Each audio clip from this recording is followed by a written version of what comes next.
तरीके से, उसी तरीके से गौशालाओं में होना चाहिए।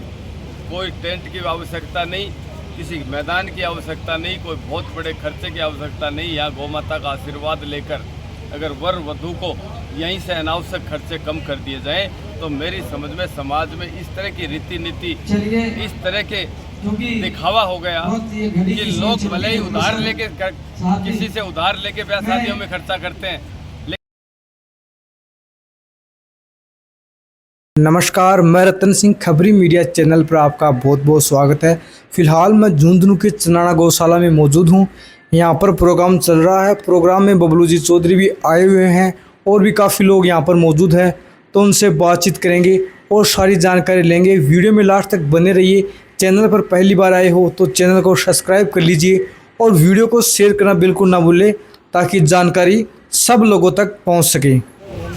बबलू जी, आज के प्रोग्राम में ऐड होते मैं तो चन्नाना की इस गौशाला में हमेशा वार्षिक उत्सव जो मनाया जाता है और हर साल की भांति मेरी समझ में ये तीसरी साल है इस गौशाला को, और इस गौशाला के संचालकों की जो भावना है, इस चन्नाना के ग्रामवासी जितने भी लोग इस गौशाला से जुड़े हुए हैं, मैं उनके समर्पण भाव को देखता हूँ, इनके कार्यक्रम को देखता हूँ और बहुत ही कम समय में इन्होंने एक इतनी अच्छी गौशाला, इतनी अच्छी व्यवस्था कर ली है कि मेरी समझ में ज़िले में कुछ चुनिंदा गौशालाएं हैं, उनमें इसका नंबर आता है। और मैं तो झुंझुनू की विधानसभा की प्रत्येक गौशाला से जुड़ा हुआ हूँ, सभी गौशालाओं से मैं जुड़ा हुआ हूँ और मैं इस बात के लिए समय समय पे सरकार से जो अनुदान मिलता है, सरकारी सुविधाएं इनको मिलनी चाहिए, उनके लिए हम समय समय पे मिलते रहते हैं। गौशालाओं के रखरखाव में और इनको आत्मनिर्भर कैसे बनाया जाए, इस बारे में भी हम समय समय पे सेमिनारें रखते हैं। ज़िले की गौशाला समिति के साथ बैठते हैं और बरसात के पानी का संचय करके इनको हरा चारा मिले, इन गौशालाओं को की एक बहुत अच्छी सुंदर व्यवस्था हो, इसके लिए समय समय पे हम सब लोग बैठते रहते हैं और मैं इनसे स्थायी रूप से आजीवन सदस्य इस गौशाला का बना हुआ हूँ। क्या व्यवस्था कर ले, एक बार बताइए कुछ व्यवस्था के बारे में।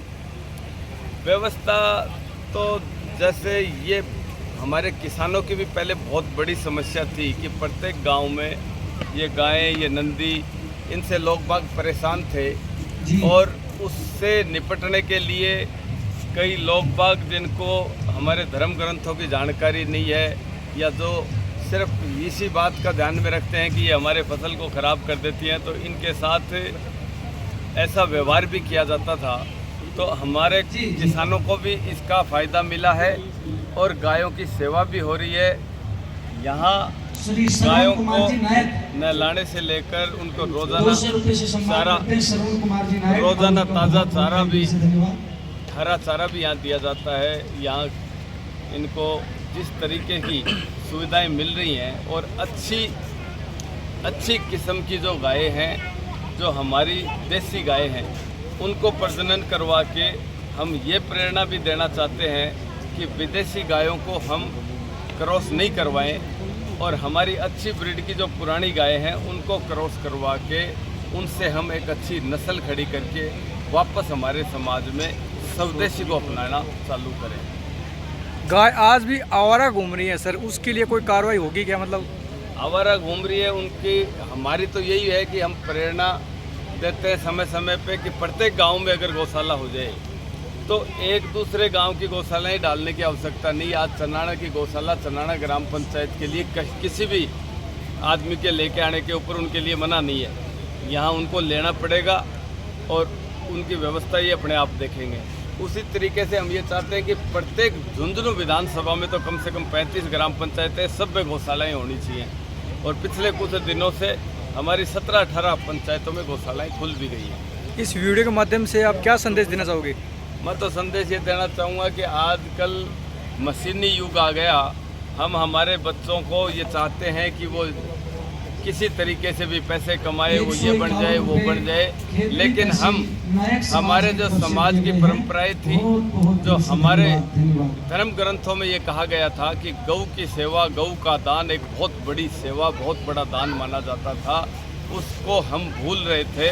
ये वापस ये परंपरा जिंदा हो रही है और लोगों में धर्म के प्रति और मानवता के प्रति एक अलग से वापस प्रेरणा लेके हमारे बच्चे भी अब इन गौशालाओं से जुड़ने लग गए। अभी मैं बता ही रहा था कि जैसे जन्मदिन मनाने का काम गौशालाओं में होने लग गया, शादी की सालगिरह यहाँ मनने लग गई।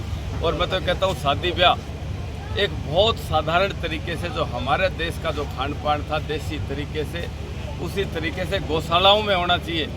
कोई टेंट की आवश्यकता नहीं, किसी मैदान की आवश्यकता नहीं, कोई बहुत बड़े खर्चे की आवश्यकता नहीं। यहाँ गौ माता का आशीर्वाद लेकर अगर वर वधू को यहीं से अनावश्यक खर्चे कम कर दिए जाएं तो मेरी समझ में समाज में इस तरह की रीति नीति, इस तरह के दिखावा हो गया कि लोग भले ही उधार लेके किसी से उधार लेके ब्याह शादियों में खर्चा करते हैं, लेकिन सादगी से ब्याह शादी करने का ट्रेंड खत्म हो गया।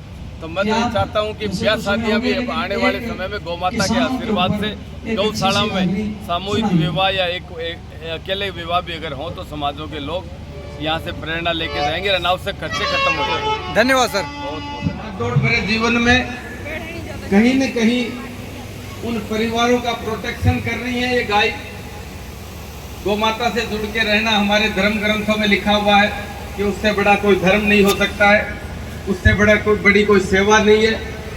तो मैं यहाँ चन्नाड़ा के ग्रामीणवासी, मेरी मातृशक्ति भी इतनी संख्या में बैठे हैं, बुजुर्ग लोग बैठे हैं, मैं देखता हूँ अक्सर ये एक बहुत अच्छी परिपाटी चालू हो गई कि लोग बाग जन्मदिन के दिन मैं देखता हूँ कि यहाँ नंबर नहीं आता है, शायद आगे कई महीनों तक के लिए इस गौशाला में बुकिंग है।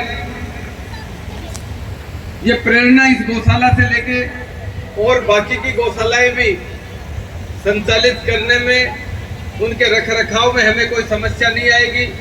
हम अनावश्यक जन्मदिन पे केक काटते हैं, घरों में पटाखे बजाते हैं, जन्मदिन की पार्टियां करते हैं और उसमें अनावश्यक जो खर्चा करते हैं। इस समाज में चन्नाड़ा की गौशाला ने एक नया उदाहरण पेश किया है कि यहाँ की गौशाला में प्रत्येक चन्नाड़ा के ग्रामवासी अपने बच्चों का जन्मदिन मनाने लग गए। और मैं तो कहता हूँ कि सालगिरह है, अपनी शादी की सालगिरह, क्योंकि हम अंग्रेजों की उस संस्कृति को अपनाना शुरू कर दिया, तो सालगिरह भी यही मनाए। और होली दिवाली भी अपने तो पहली धोख लगने का काम इस गौशाला में ही होना चाहिए, यहीं से शुरुआत होनी चाहिए। यहाँ से अच्छे संस्कार अगर कोई दादा अपने पोते को लेके आएगा या कोई परिवार का कोई भी आदमी इस गौशाला में अपना किसी तरीके से भी दान करता है, अपने समय का दान करता है, या यहाँ आके कोई अपना थोड़ा बहुत भी श्रम का दान करता है, तो वो भी एक बहुत बड़ा दान है। और उनके बच्चे, उनका परिवार हमेशा उनसे प्रेरणा लेगा, उसके विचार सद्विचार हो जाएंगे, उसके परिवार में नशे पते से दूर रहेंगे और एक अच्छे समाज का, अच्छे वातावरण का अनुभव उनको खुद को हो जाएगा। साल 2 साल इस गौशाला से जुड़ के रहेगा। मैं गौशाला के भी उज्जवल भविष्य की कामना करता हूं और गौशाला से जुड़े हुए और आप लोग सुबह से यहाँ इस कार्यक्रम में इतना समय दे रहे हैं, जिस तरीके से आप सब ने प्रेरणा लेकर एक अच्छी इस तरह की गौशाला इतने कम समय में खड़ी करी है, इसके लिए मैं सबके ग्रामवासियों के और आपके प्रत्येक आदमी के सहयोग के बिना ये संभव नहीं हो सकता था। मैं बहुत बहुत आप लोगों को साधुवाद देता हूं, धन्यवाद देता हूं और आपको आश्वस्त करता हूं कि बबलू चौधरी तो आपकी गौशाला के लिए, आपके लिए आधी रात को कभी भी आप कोई काम सौंपेंगे तो मैं कभी भी ना में जवाब नहीं दूंगा। इस बात का विश्वास रखना। बहुत बहुत आप लोगों का धन्यवाद। मैं भजन मंडली और यहाँ इनका भी बहुत बहुत साधुवाद करना चाहता हूँ कि आप लोगों को इतनी देर से ये बैठे अपनी रागणियों के माध्यम से, अपने गीतों के माध्यम से आपकी और हमारी सबकी आत्मा जगाने का काम आप लोग कर रहे हैं। बहुत बहुत धन्यवाद। जय हिंद, जय भारत।